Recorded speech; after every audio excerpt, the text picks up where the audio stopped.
Você vai no hospital, o pessoal que está internado lá, com problema cardíaco, com problema pulmonar, com problema hepático, com problema renal, a maioria tem mais de 40 anos, grande maioria.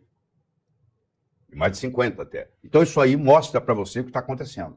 Então se você quiser manter a sua saúde, a sua juventude, você tem que começar a fazer suplementação daquilo que vai acabando. Bom? Faz sentido? A prevalência de refluxo aumenta com a idade, coincidindo com o que eu estou falando. Ora, se à medida que os anos passam, a concentração de ácido clorídrico no seu estômago vai caindo, como esse slide mostra, e se você vai olhar na clínica, a prevalência de refluxo vai aumentando com a idade, eu acabei de mostrar para você que o que está causando refluxo não é excesso de ácido clorídrico, é falta de ácido clorídrico. Entendeu? Espero que eu esteja convencendo você disso. Mas você testa no seu consultório. O que interessa é o resultado, o resto é conversa fiada. Mas testa lá que você vai ver, testa na sua família, testa em você mesmo.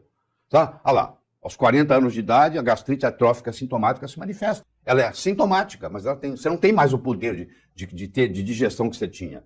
Antigamente você comia uma feijoada, quando você tinha 25 anos, você comia uma feijoada, não tinha problema nenhum. Hoje você come uma feijoada, pode acontecer o quê? Pode acontecer, se você tem 50 anos ou mais, pode acontecer de você passar mal. Você não tem capacidade mais de digerir aquilo. Então, isso aqui é um teste de avaliação de ácido clorídrico estomacal que você pode fazer em casa.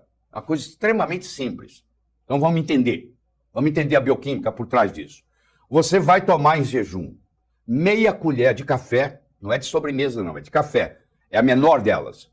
É meia colher de café de bicarbonato de sódio e um copo com água. Você vai pegar meia colher de café de bicarbonato de sódio, colocar num copo d'água e tomar. E você vai monitorar durante 5 minutos. Avaliar o tempo para arrotar. Quando você toma esse bicarbonato de sódio com a água, você vai arrotar. Por que você vai arrotar? Porque o ácido clorídrico do seu estômago, escuta, assista, abra o ouvido, o ácido clorídrico do seu estômago vai se juntar com o bicarbonato de sódio que você acabou de tomar e vai virar um gás chamado gás carbônico, que você vai arrotar. Quando você começa a ter gás demais, você arrota. Então, nos próximos 5 minutos, você vai arrotar.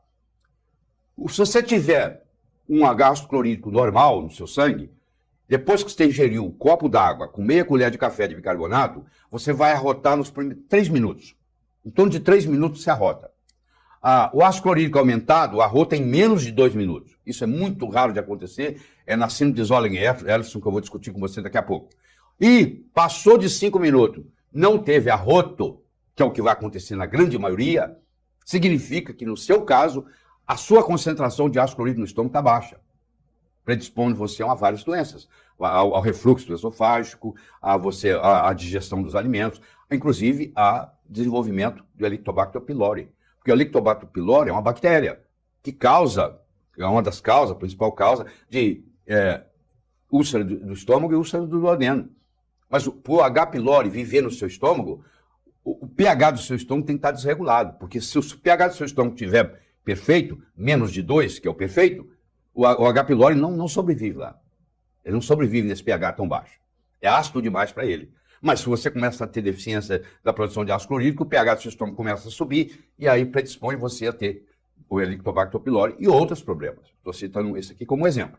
Tá? Se você está querendo aprofundar no assunto, é muito simples. Você entra no Amazon.com, esse indivíduo, eu já fiz vários cursos com ele, Dr. Jonathan Wright, é um gênio, tá? Esse cara foi quem introduziu os hormônios bioidênticos nos Estados Unidos. Ele entende da medicina como um todo, então a medicina integrativa perfeita, e ele está ali, ó, Why Stomach Acid is Good for You. Por que ácido estomacal te faz bem? E ele está mostrando, já tem toda a explicação nesse livro, você encontra esse livro no Amazon.com. Tá? Você não encontra ele na forma digital, você vai encontrar ele na forma de papel. Ele não existe na forma digital. Mas você coloca o endereço, vocês mandam para o Brasil, chega para você aqui, sem problema. Em 15 dias esse livro chega na sua mão. Certo? E vale a pena você ler para você entender isso e muito mais do que eu estou falando aqui. Por que ácido estomacal em demasia é tão eficiente em causar refluxo esofágico, mas ineficiente em digerir alimentos? O paciente que reclama para você que tem azia pós-prandial, ele reclama de que não está tendo digestão direito. Ora, se você está me dizendo que ele está tendo refluxo porque ele tem ácido clorídrico demais, ele devia ter uma digestão muito boa. Ele está tendo problema com a digestão. Mais um fator para mostrar que ele está com deficiência de ácido clorídrico. Faz sentido? Você acompanhou o raciocínio? Muito bem. Então está aqui um refluxo gastroesofágico, olha lá. O que está no estômago sobe para o esôfago. O esôfago, o pH é 6,5, 7. O estômago, mesmo estando com pH alto, que seria 4, ao invés de 2, esse pH 4, quando cai no esôfago, que é um pH 6,5, 7, há uma irritação. É fácil de entender. Um pH 4 caindo num pH 7 vai irritar o esôfago. Então dá uma irritação, dá uma impressão de que você tem excesso de ácido. Mas na realidade você tem falta de ácido. Como a válvula pilórica lá, que liga o estômago lá no duodeno, está fechada, aí com a pressão isso aí sobe.